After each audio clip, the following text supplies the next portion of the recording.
Hello mga kamix! Welcome sa ating YouTube channel sa Binido Kamix TV. For today's video, ayan, nagpunta po kami sa Pispanan at saka doon sa mga bakawanan. Kasi mangunguha po kami ng talaba. Kasi ang mga talaba nakadikit sa bakawan. Yan, libre po ng pangulam. Almusalan po yan. Nagpiknik-piknik po kami dyan mga kamix. Sa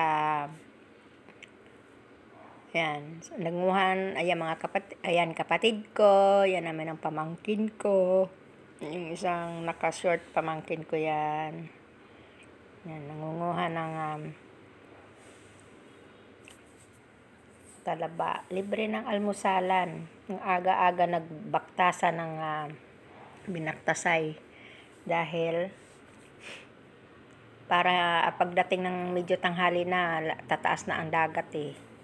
So, kailangan umagang-maga. Ayan, nagdinukdukay na mga kamix. Almusala na. Ayan, dami silang nakuhang ang daming talaba. Picnic. Ayan, magdala kayo ng bahaw, suka. Libre ng almusal, di ba? Maalala ko yun nung bata pa ako eh. Ganito rin kami. Magadukdok ng mga manguha ng mga talaba. Doon sa Maynila, ang mahal-mahal ng mga talaba, binibili. Dito sa amin, hindi. Libre. Yan, mga kapatid ko. Yan. So, samahan nyo ako mga kamix sa aming journey dito sa Bohol. At nanguha ng talaba at nagpiknik-piknik maagang-maaga. Diyan ang almusalan sa bakawanan. Para mamukpok ng talaba. Ang daming nakuhang talaba. Yung mga talaba, may dalang suka. Daming talaba dyan sa amin eh. Kasi malapit nga kami sa dagat. Kaya kung masipag ka, libre ka na sa ulam araw-araw. Umaga, pumunta ka dyan. Sa gabi naman, manguha ka ng limasag. Yung maliliit, maniit ang tawag sa amin, maniit. Manguha ka, ayan, para magkalibre ka na sa iyong ulam. Yan, ganun kami nung mama ko, nung buhay pa. Nangunguha kami ng mga alimango dyan sa may bakawan. Ang galing manguha ng alimango ng mama ko eh, sa bakawan. Yan naman ay talaba. May daming nagdidikit na talaba dyan.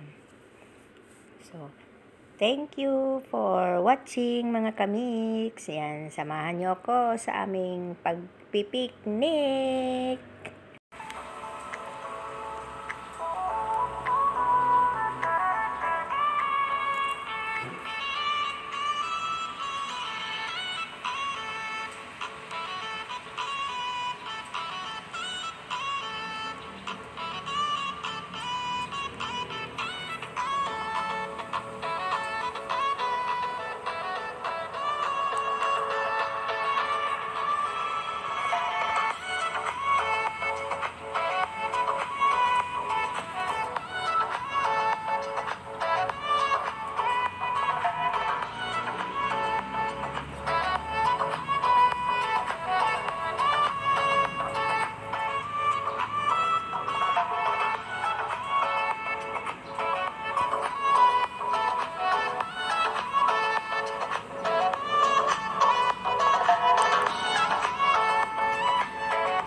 Thank you for watching mga kamix. Like and share, comment.